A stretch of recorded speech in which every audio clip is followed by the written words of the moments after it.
सरकार किसकी है? अभी केजरीवाल की तो सरकार है।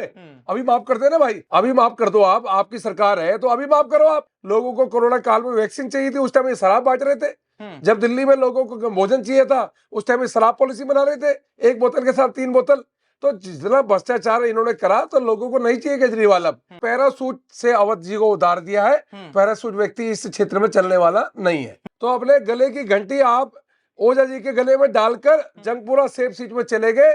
जनता को पीठ दिखाकर भगोड़ा साबित हो गए, जिसे जनता ने 3 बार उनको विधायक बनाया, डिप्टी सीएम बनाया और अनेकों पद में उनको सम्मानित किया। शिक्षा का जनक, शिक्षा का मसीहा, जिसके चेहरे पे दिल्ली विधानसभा चुनाव लड़ा जा रहा था, वो डिप्टी सीएम होने के बावजूद भी बड़ी मुश्किल से आखिरी राउंडों में चुनाव जीता। नमस्कार दोस्तों, स्वागत है आप सभी का पब्लिक मित्र पर। मैं हूं आपके साथ विमल त्यागी।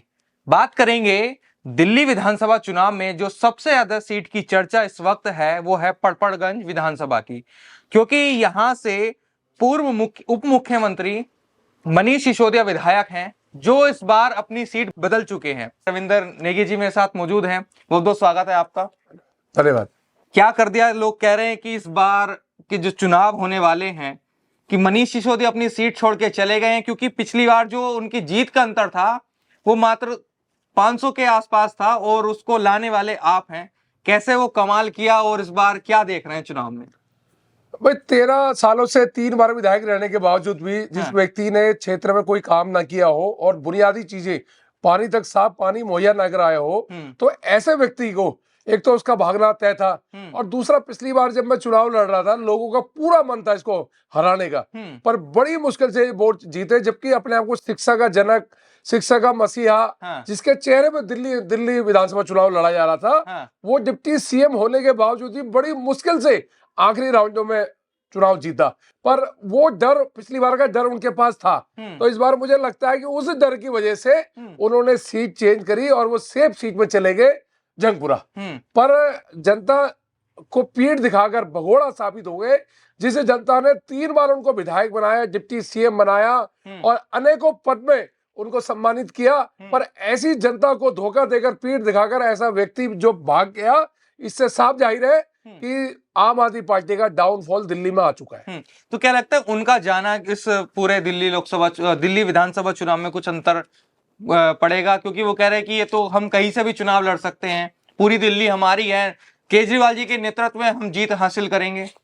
भाई आपने अगर काम किया है, अगर 13 सालों में आपने कोई काम किया होता, तो आपको भागने की जरूरत ही क्या होती?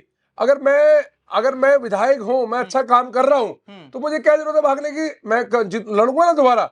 इसका मतलब आपने कोई काम नहीं किया, आपको डर सता रहा था कि हारना तय है, तो अपने गले की घंटी आप ओझा जी के गले में डालकर जंगपुरा सेफ सीट में चले गए, जहां आपको पता है कि वहां मुस्लिम तुष्टीकरण होता है, मुस्लिम वोट मिलते हैं, तो वहां आपको जीतना आपका तय है, इसलिए आप वहां भागे। तो क्या इस पड़पड़गंज विधानसभा में अवध ओझा जी का आना क्या संदेश दे रहा है? भाई मतलब क्या जीत पाएंगे? अवध ओझा जी से हमारी कोई व्यक्तिगत लड़ाई भी नहीं है ना हमारी, पर यहाँ व्यक्ति को पैरासूट व्यक्ति नहीं चाहिए। 13 साल सिसोदिया पैरासूट व्यक्ति रहा, जो AB 17 कोठी में रहकर पड़पड़गंज विधानसभा की कमान संभालता था। यहाँ के लोग 400 रुपए ऑटो, 400 रुपए आना जाना, 800 रुपए लेकर खर्च करके जाते थे, उसके बाद भी वो मंत्री मिलता नहीं था। तो दोबारा वो दोहराने के मूड में नहीं है जनता। जनता को चाहिए कि उनका विधायक उनके आवाज घर में आए, उनसे बात करे, क्योंकि आज पैरासूट से अवध जी को उतार दिया है। पैरासूट व्यक्ति इस क्षेत्र में चलने वाला नहीं है। कह रहे कि जो मनीष सिसोदिया जी की शिक्षा क्रांति है, उसको ही आगे बढ़ाने का हम भी संकल्प लेके निकले हैं। भाई इतनी बड़ी शिक्षा क्रांति है तो आपको भागना क्यों पड़ा? आपने बहुत बड़ी शिक्षा क्रांति करी। दिल्ली में 25,000 टीचरों के सीट खाली है। दिल्ली में 22 प्रिंसिपल का काम कर रहे हैं। दिल्ली में साइंस नहीं है, अच्छे स्कूलों में टीचर नहीं है। तो आप ये शिक्षा मॉडल होता है, कमरों में घोटाला करना, एक कमरे में 30-30 लाख रुपए लगाना और क्लासरूम घोटाला करना, इसको कोई शिक्षा मॉडल नहीं कहा जाता। शिक्षा मॉडल ये नहीं है। शिक्षा मॉडल वो होता है जहाँ पे बच्चों की पढ़ाई अच्छी हो, बच्चे आगे निकले। पर आज 10वीं 12वीं का रिजल्ट दिल्ली का बद हालत में है। केजरीवाल जी ने कल एक घोषणा की है, 5 लाभ ऑटो वालों को दे रहे हैं, तो क्या चुनाव में फर्क पड़ने वाला है इससे? आपको क्या लगता है? 13 साल तुम्हारी सरकार रही, ऑटो वालों के बलबूते में आप जीत कर आए 2013 में। ऑटो वालों को से अपने आपने चाटे लगवाए, स्याही भगवाई, आपने सिंपैथी गेम सारा करा। अब उसके बाद आपको पता था कि हमने हारना है, तो लास्ट में लीपा पोती कर कर आप ऑटो वालों के घर खाना खाने चले गए। आप लास्ट में घोषणा कर रहे हो। 13 साल आपकी सरकार थी, करते ना घोषणा, करते आप 2015 में करते, 2020 में करते, पर आपने कभी चिंता नहीं करी ऑटो वालों की। जब आपको पता कि हारना तय है तो आप आनंद फानंद में ऑटो वालों के लिए नई नई घोषणा करके आ गए। ये जो चुनाव होने वाला है, ये केजरीवाल जी को फिर से मुख्यमंत्री बनाने के लिए चुनाव हो रहा है, और जो हमने इतने सालों में विकास किया है उस पर जनता मोहर लगाने वाली है। विकास कुछ नहीं किया, भ्रष्टाचार चरम सीमा में गया। सारे आधे दर्जन से ज्यादा मंत्री जेल रह के आए, तिहाड़ रह के आए। डिप्टी सीएम 18 महीने तिहाड़ रह के आया, सीएम खुद 6 महीने तिहाड़ रह के आया, संजय सिंह इनका तिहाड़ रह के आया, और अब इनका स्वास्थ्य मंत्री सत्येंद्र जैन तिहाड़ रह के आए। तो आधी से ज्यादा कैबिनेट मंत्री तो इनके तिहाड़ में रह के आए। और भ्रष्टाचार के मामले में जब दिल्ली में लोगों को कोरोना काल में वैक्सीन चाहिए थी, उस टाइम ये शराब बांट रहे थे। जब दिल्ली में लोगों को भोजन चाहिए था, उस टाइम शराब पॉलिसी बना रहे थे, 1 बोतल के साथ 3 बोतल। तो जितना भ्रष्टाचार इन्होंने करा, तो लोगों को नहीं चाहिए केजरीवाल। अब लोग नहीं चाहते, अब सहन नहीं करेंगे लोग।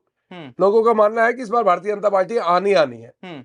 बिजली के बिल बढ़े आ रहे हैं, उसको लेकर वो कह रहे हैं कि जब हमारी सरकार आएगी आप बिल मत दो, जो भी जिनके जितने ज्यादा बिल आ रहे हैं वो हम आकर माफ करेंगे। तो ये तो बड़ा हास्य पथक वाली बात हो गई। सरकार किसकी है? अभी केजरीवाल की तो सरकार है, अभी माफ करते हैं ना भाई, अभी माफ कर दो। आपकी सरकार है तो अभी माफ करो। आप कह रहे हो कि हमारी सरकार आएगी, जब तुम्हारी सरकार आएगी तुम फिर कहोगे एलजी काम करने नहीं दे रहा जी, हमें मोदी जी काम करने नहीं देते। जब आपको एलजी साहब काम करने नहीं देते, मोदी जी काम करने नहीं देते, तो आपको सत्ता में क्यों लाए? सत्ता में? डबल इंजन की सरकार लाएंगे, केंद्र में मोदी, दिल्ली में भाजपा। दिल्ली का भला होगा। दिल्ली में 60 साल की पेंशन जो 13 साल से बंद कर रही है वो खुलेगी। दिल्ली में 13 साल से राशन कार्ड बंद है वो खुलेंगे। दिल्ली में आयुष्मान कार्ड बनेंगे। दिल्ली में जहां झुकी वहां मकान बनेंगे। दिल्ली में बहुत सारी स्कीमें लगेंगी।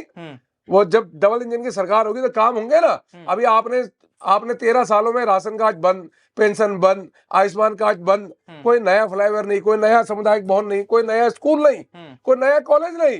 5 सालों में, 13 सालों में तो आपको क्यों लाए भाई? आरोप प्रत्यारोप की राजनीति करते हो आप। आधा समय आप बीजेपी को गाली देना और मोदी जी को गाली देने में लगाते हो, काम आप करते नहीं हो, तो क्यों लाए ऐसे व्यक्ति को? भाजपा ने शीश महल का एक वीडियो जारी किया है, उसमें बाथरूम दिखाया गया है।